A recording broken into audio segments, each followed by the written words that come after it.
Hello, Jessica Frost Ballas here with a video for lawnfawn.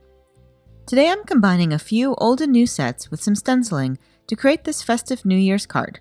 So let's get started. First I blend my background using Distress Oxide inks. I blend abandoned coral, worn lipstick, and tattered rose onto a panel of white cardstock with blending brushes. I use a light hand and fade the tattered rose to white at the bottom of the panel. When using blending brushes, I blend a little excess ink off on a piece of scrap paper and then blend onto the paper from the edge. This helps avoid any harsh ink lines. Then I continue going back and forth between the colors until I have a smooth transition.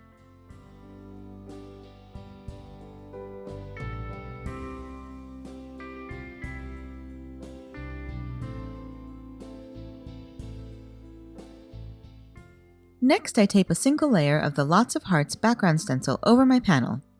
I use blending brushes to apply more ink over the stencil. I start with Festive Berries Distress Oxide ink at the top, and then blend the original 3 colors over the stencil, fading out at the bottom. The stencil has 2 layers, and if I used both, all those kind of blank spots on the first layer would be filled in with more hearts. But I decided to keep it a little simpler and just used the 1 layer.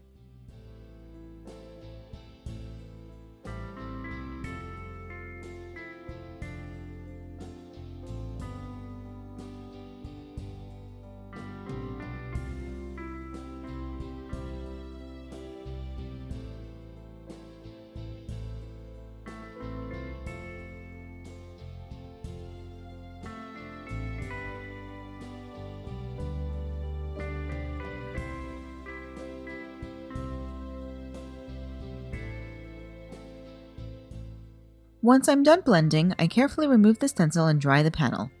I love that fun reveal when you pull up the stencil.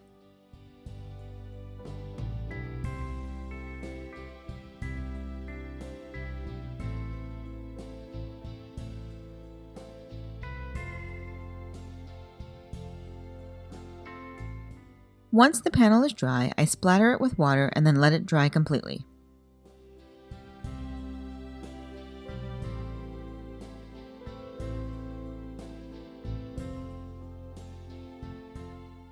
While that's drying, I stamp a bunch of images with Copic-friendly black ink. I'm using the pillow and couch from Window Scene Winter, the stool and shelf from Perfectly Wicked, the hugging skunks and heart garland from Scent with Love, and the mantle clock from Christmas Dreams. I masked off the center of the clock when I stamped so I could change the time to midnight. I colored all the images using Copic markers. I used neutral grays for the couch and toner grays for the skunks. All the wood-toned images are colored with the E70 range, and I used R20s for the reds. I started with my darkest shade first and then blended out to my lightest. Once I was finished coloring, I die cut all the images with my coordinating dies. On a side note, occasionally you will see me using a marker with both ends uncapped. I just refilled a bunch of markers, and in order to avoid accidental ink leaks, I uncap both ends to equalize the pressure in the marker for the first few uses after a refill.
Next, I die cut the small banner from Wavy banners and reserved the cardstock piece I die cut it from.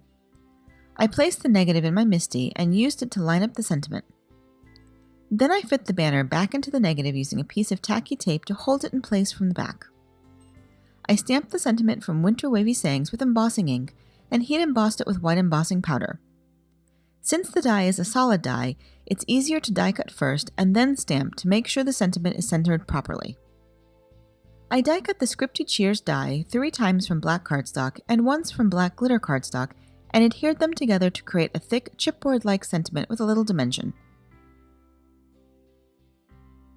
I adhered it to my stenciled panel with liquid glue and used foam mounting tape to add the rest of the sentiment banner.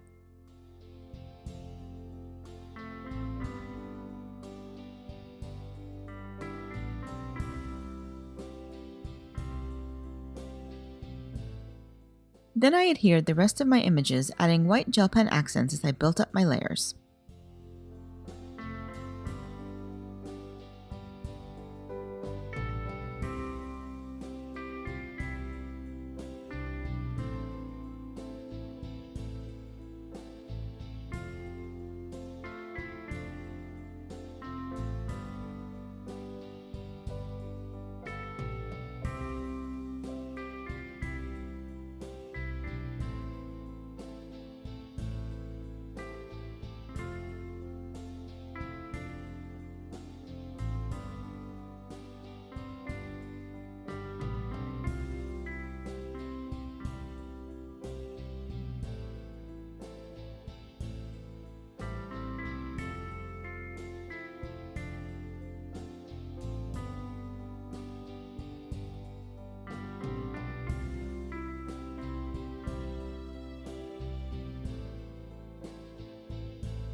Finally, I added a little sparkly shimmer to the heart garland and Nouveau crystal glaze to the garland and clock face to finish the card.